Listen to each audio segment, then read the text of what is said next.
Hello everyone, welcome to this next video on integral equation questions. This question is from June 2011 consisting of 3 marks. The question is, for the Volterra type linear integral equation, this is the given integral equation of second kind, the resolvent kernel are x zeta 2, where what is this 2? This is our given value of lambda, right? This is our given lambda. So they are asking the resolvent kernel for the given kernel e to the power x minus zeta. What is the resolvent kernel among these four, right? So let us do this. Let us solve this. What is the definition of resolvent kernel? You must be knowing from your course on integral equations that resolvent kernel are x t lambda, where in our case lambda is given to be 2. It is equal to summation m varies from 1 to infinity lambda raised to power m minus 1 km xt, where what is this km xt? These are known as iterated kernels and this is the mth iterated kernel, right? And where the definition of this iterated kernel is that the first kernel ixt, that would simply be given by the existing kernel which is given in the question, and the next kernels m, so we can take kmxt, that would simply be equal to integration within the given limit 0 to x and k of xz multiplied by k of m minus 1 zt dz. The integration, remember, this is with respect to z, and here you have to change this variables z, right? So this here m varies from 2, 3, 4 and so on, right? So this is the definition of iterated kernel, mth iterated kernel. Once we calculate this, we can use this value over here to calculate the resolvent kernel. So let us do that, right? So our given equation is phi of x, that is equal to x plus 2 integration from 0 to x e to the power x minus zeta phi of zeta d zeta, right? So our first kernel, what would be that? That would simply be equal to the given kernel, right?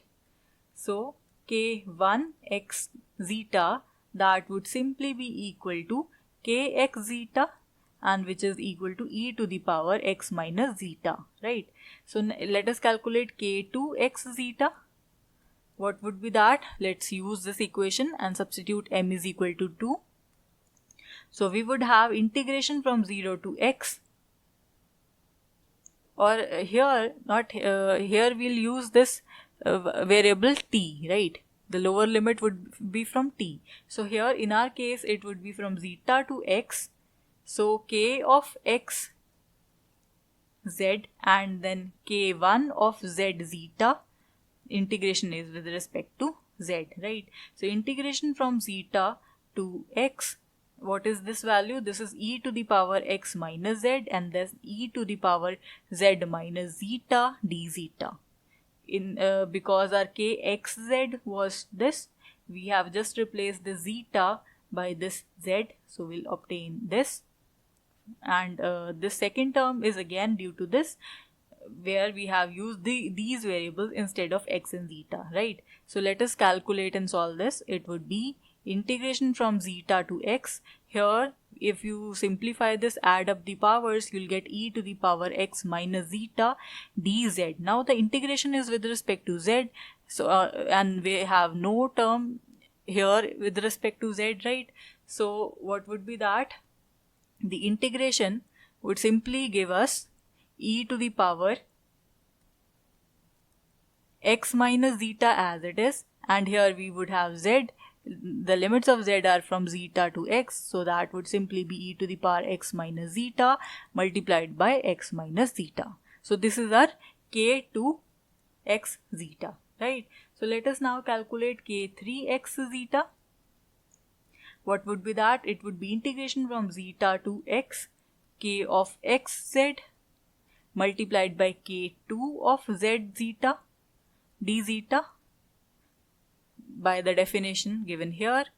So we would have zeta to x, and then it would be e to the power x minus zeta, and this value, replacing the variable z and zeta, we would have e to the power z minus zeta, and here we would have z minus zeta, right, dz.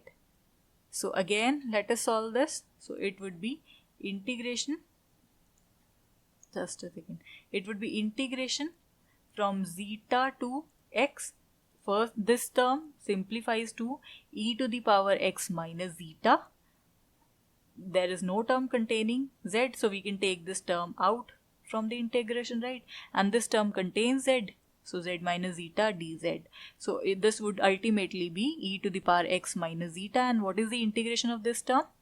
It would be z minus zeta raised to power 2 divided by 1, right? Divided by 2, right? And the limits are from zeta to x, right? So let us substitute the limits and let us see what do we get.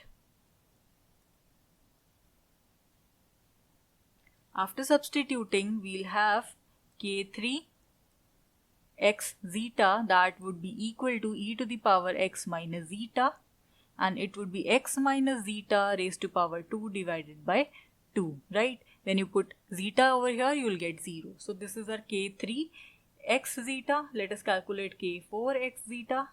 That would simply be integration from zeta to x, right? And it would be again e to the power x minus z, and here instead of x you will write z, and that's it, right?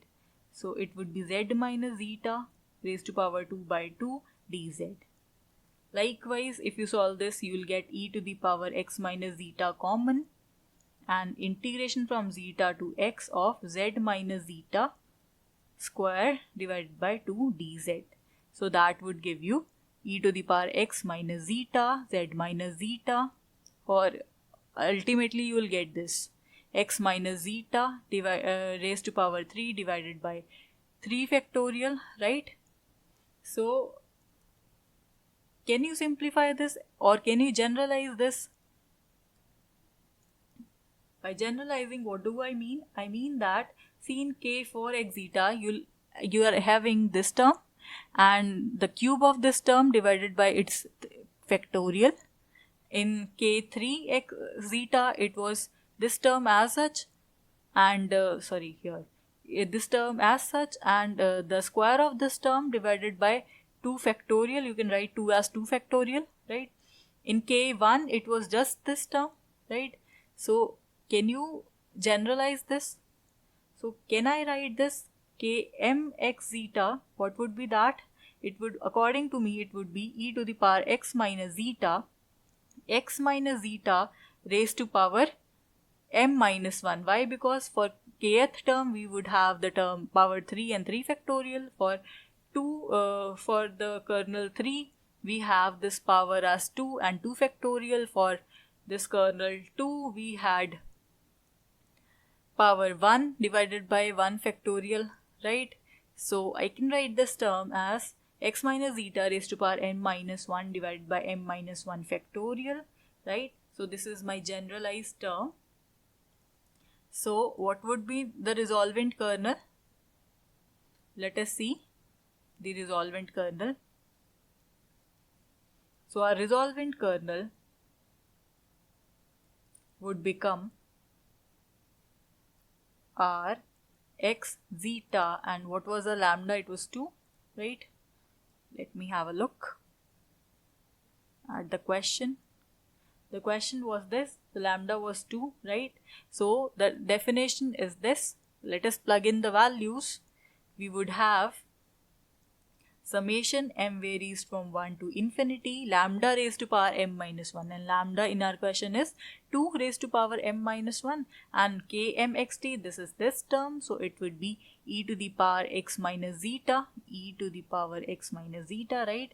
And x minus zeta raised to power m minus 1 divided by m minus 1 factorial. So this is the term, right? Let us see what this term becomes. Rx zeta 2, this would be equal to, this term is independent of m, so this could be taken out, x raised to power x minus zeta out from the summation, m varies from 1 to infinity, 2 into x minus zeta raised to power m minus 1, this whole term raised to power m minus 1 divided by m minus 1 factorial. So this would give me e to the power x minus zeta, right? And here we would have 1 plus 2 into x minus zeta plus 2 into x minus zeta whole square divided by 2 factorial plus 2 into x minus zeta raised to power 3 divided by 3 factorial plus so on. Now can you make out that what is this? Do you know what is the what is this e to the power x? This is an infinite series, 1 plus x square by 2 factorial plus x cube by 3 factorial and so on, right? So this is of that same form, right? So our resolvent kernel x zeta 2 would become e to the power x minus zeta, and this is multiplied by e to the power this term, right? 2 into x minus zeta. So we can add up the powers. So it would give me e to the power 3 x minus zeta. So this is the resolvent kernel which was required, right? So let us look at our options. So option number C, this is the correct option. So the correct answer is C, right? Thanks for watching the video.